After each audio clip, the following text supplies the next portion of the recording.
Hey, what's up, everyone? Welcome back to the channel. This is Smart TCG, and today I'm going to be going over my top 32 run at the most recent Pokemon TCG World Championships in Anaheim, California. I was fortunate enough to place 23rd place at the World Championships with a pretty interesting Golden Go list that myself, Azul, and also Caleb Gettimer used at this tournament. So I'm going to be going over my list, and then I'm going to be going over the matchups as well, and just, kind of like the overall thought processes behind this list, why we decided to come to the conclusion of it, and also the deck's potential moving forward. So with that being said, let's hop into it here. This was the deck list that we all played. They didn't necessarily have the best of runs, but I was the one to make it through, hit some pretty decent matchups, and drew relatively well, and was able to take this deck into a top 32 placement. So just, kind of going over the list here, we ended up playing a 3-1 gimme goal split. The main reason as to why we didn't play the continuous coin toss one was because one, it's a coin flip, and two, you really want to use that minor errand running at the beginning of the game versus decks like Dragapult, for example.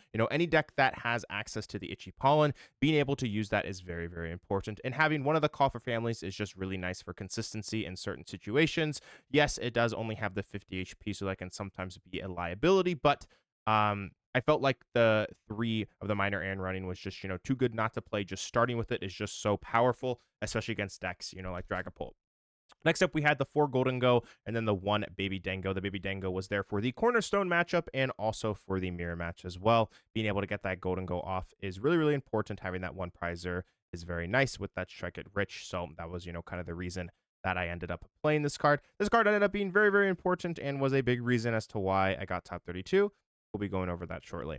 Next up here, we got the Rev Room Engine. Rev Room was a card that was played in some of the Golden Go lists, not all of them, but in my opinion, Rev Room is really good with that Rumbling Engine. For anyone that doesn't know, it has that ability, Rumbling Engine, which reads you may discard an energy from your hand, and if you do, you draw up until you have 6 cards. So paired up with the Lavencia, you can pretty much always get yourself up to 6 cards if you have the Lavencia in play, making your deck pretty much Iono proof, which is really important against the Gardevoir matchup and also the Dragapult matchup, as well as those decks will oftentimes try and beat you by using hand disruption and potentially trapping things in the active. So having access to this Rev Room was just so nice for consistency and ended up being a crucial part in this deck list.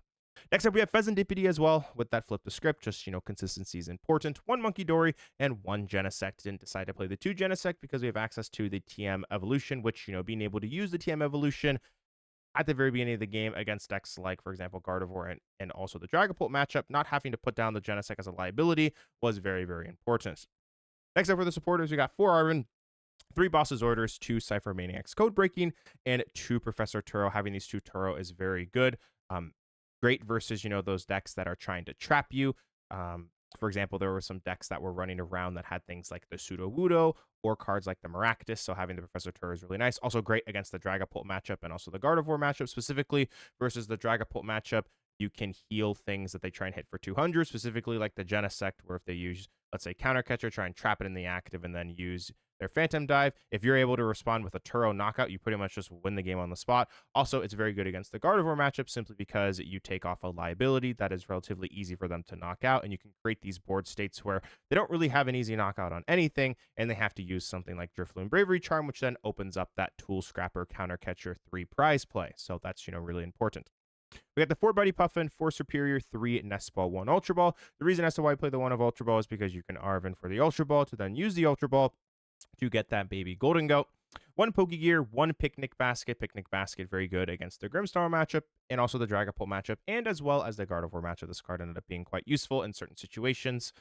1 of the Earthen Vessel, 1 Tool Scrapper as well. I considered the Venture Bomb. I know Grant Manley, I believe, ended up playing the Venture Bomb, but I felt like Tool Scrapper was a little bit more of a safe answer into the Gardevoir matchup because there's just some times where you aren't necessarily able to get the Monkey Dory up, which you oftentimes need to do because if you don't have the Monkey Dory and you flip tails, you aren't able to throw the damage back to them, which can sometimes cause some problems. So I felt like the Tool Scrapper was just a little bit better overall.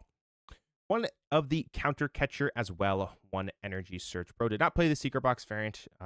This list doesn't play the Heavy Vessel plus the Secret Box. I felt like E-Search Pro was, really, really good throughout the day.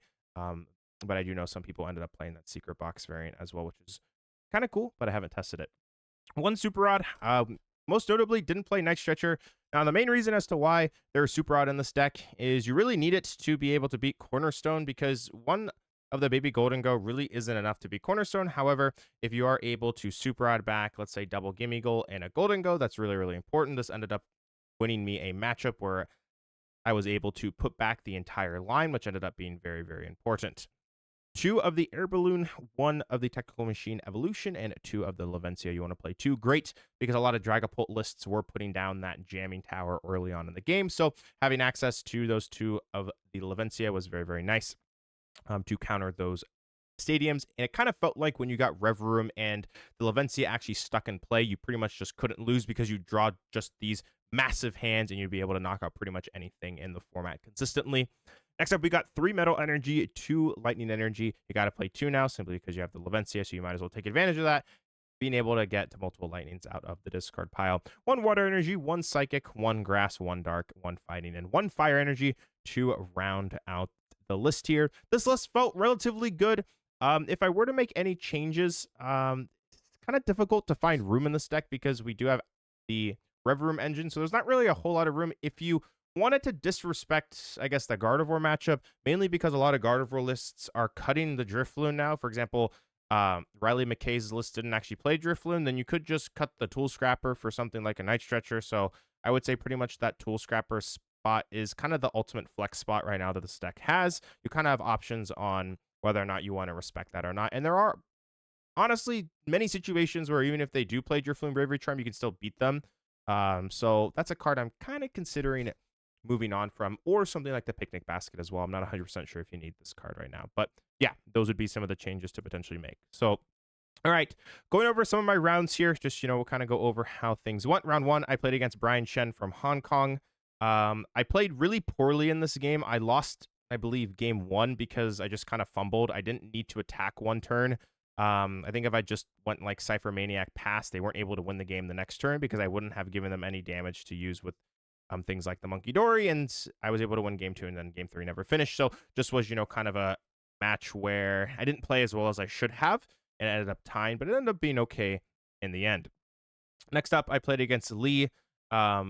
Lee ended up playing the Grimmsnarl deck. I actually ended up losing game 1, and it was kind of a disaster. I didn't start very well. I think I started Pheasantipity, and they got a very good start. And I was like, wow, this is going to be a disaster of a tournament. But I was able to win game 2, and then I barely won game 3 in time. So I ended up being 101, and I felt a little bit better about things. Next up, I played Daniel here. Daniel was playing Dragapult's Dusknoir, and pretty much I just was able to get going. I was able to get consistent knockouts over and over again, and the matchup felt relatively good as long as I was able to get going. It felt pretty good overall. They kind of struggle once you get the Rev Room up, and I just was, pretty much able to one-shot turn after turn after turn, and had a pretty easy set. Next up, I played against Harrell. Harrell was playing the Raging Bolt. This matchup is actually pretty difficult, but I completely bricked in both of the games that we played. I just was not able to set up. I kind of got a little bit back into the game at one point, but it still didn't really matter. Just, was not able to get going, and I fell to that. 0-2, and ended up being 2-1-1. So still okay here. I felt relatively fine. After that kind of disaster round 1, I kind of made it back relatively nicely. Next up, I played against Jans here. Jan was playing Golden Go. I did not draw great game 1, and I lost. I won game 2, and then game 3, they missed a KO when they probably shouldn't have, which would have, given themselves a pretty good chance at winning the game. So they just, I feel like, didn't necessarily draw super well, and I was able to take that W. Next up, I played against Lewis. I 2-0'd them pretty easily. Was another Dragapult paired up with the Dusknoir. They didn't get a great start, which you really can't have against Golden Go, and I got the Rev Room up and just kind of took over from there. So I was able to win that, getting up to 4-1. I'm feeling a little bit better about myself. I'm like, okay, things are going okay. And then I hit Bartaz here, who ended up playing the same list that Matthias used to get top 8 at the World Championships with Zoroark. It was the Zoroark Cornerstone, kind of control-y type deck, which ended up being a very difficult matchup. I lost game 1. I prized my Monkey Dory. Actually, no, I prized my Dark Energy for the Monkey Dory, and I wasn't able to find it early. Game 2, I was able to win. Just pretty much how you approach this matchup is you try and boss's orders and knock out all of the Monkey Dories and the Zoroarks, and just leave them with a lone Cornerstone, and then you kind of try and start to deal with the Cornerstone, which I was able to do in game 2, and then in game 3 was kind of the same there. So very, very close matchup overall. I don't think it's favored, but you do have some lines with, things like your own Monkey Dory and also things like the Baby Dango and Super Rod. So that ended up being quite good. Next up, I played against Cal Connor, regional champion, very successful player as well. Very, very strong player. And yeah, they were playing the Gardevoir deck. I'm trying to think what else they had. I think it was just Double Charm Drifloon, I think. I'm pretty sure it's Double Charm Drifloon. Actually, yeah, let's take a look. Actually, it's one of the cool things about the site. You can just take a look. Yeah, so ended up being the Double Charm plus Drifloon. They just didn't draw great. I mean, the matchup also isn't very good for them. I was able to get the Rev Room up really, really quickly, and they just didn't necessarily have a whole lot that they could do. So I was able to 2-0 Calvin. Next up, I played against Daekwang, who was playing the Gardevoir deck. I won game 1, and then also, I don't think game 2 ever finished. We played like a 35-minute game 1, so just that second game wasn't really able to finish. It was very, very close, though, and I was able to take that. So I'm now 7-1-1. I play against Augusto, who was playing Raging Bolts, and I was like, well, this is where the run ends. However, they drew just completely terribly, I feel like bricked both games. I got pretty lucky against them, and I was able to 2-0 them. On top of it, though, I got very lucky off a judge. I got judged into a like counter catcher cipher or just some way to be able to work around the fan rotom, because like how like Raging Bolt oftentimes wants to like operate in the matchup is they'll go judge fan rotom KO, but sometimes they have to bench, a 2 prize or to be able to actually accomplish that. And they pretty much assume that off a judge you aren't able to find, Golden Go plus, eSearch Pro and counter catcher, which oftentimes is the truth. I was able to find that. So I was able to win that game, go up to 8-1-1. And at this point, I thought I could ID into top cut. However, there were multiple tables that ended up deciding to play it to try and dodge ASIM. My opponent, Oyvind, was one of those people who I think wanted to dodge the asymmetrical. And on top of it, it also wasn't a guarantee for 8-1-2 to make it in. It only ended up being a guarantee once Kieran Farr and Kianamini tied on stream. So that was something that was, pretty interesting. I hit pretty much my worst matchup. Oyvind was playing the Charizard Pidgeot paired up with the Chi-Yu. Chi-Yu is incredibly difficult to deal with. And I also didn't draw relatively well. Like, I do think this matchup is winnable. If you are able to go turn 2 Baby Dango, present a 1 prize or take the first prize, then you can actually win. However, I didn't really draw well enough to be able to do that. So I kind of just had to punch with a Golden Go, and then I kind of got ran over by the Chi-Yu. So I ended up losing that game, finishing 8-2-1. Was hoping to get into top 16 as multiple 8-2-1s did make it. However, my resistance was not good enough, but I will take a top 32 at Worlds, my second top 32 at Worlds, and also the second time I've unfortunately lost my win in to top cut. Just did not draw great and also hit a pretty bad matchup as well. So kind of unfortunate. It kind of stings. I would have loved to make cut at this tournament, especially because it's, a once a year thing, but I'm grateful to be able to compete against so many strong players. And yeah, so I went over the changes, kind of where I would be at the moment. Cards you could cut would be things like Picnic Basket or the Tool Scrapper. I feel like this deck is pretty good overall right now. I'm going to try out the Togekiss variant. I know that's the one that Piper Lapine used to get top 8 at the World Championship, so shout out to Piper. The Togekiss might be a little bit better right now simply because it can fix some relatively iffy prize trades with that Wonder Kiss if you are able to get that going.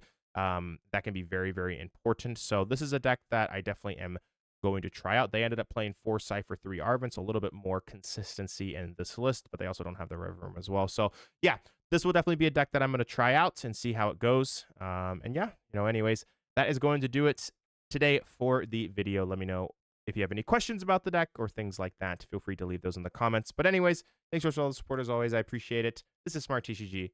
I'll speak with you guys again soon. Peace out.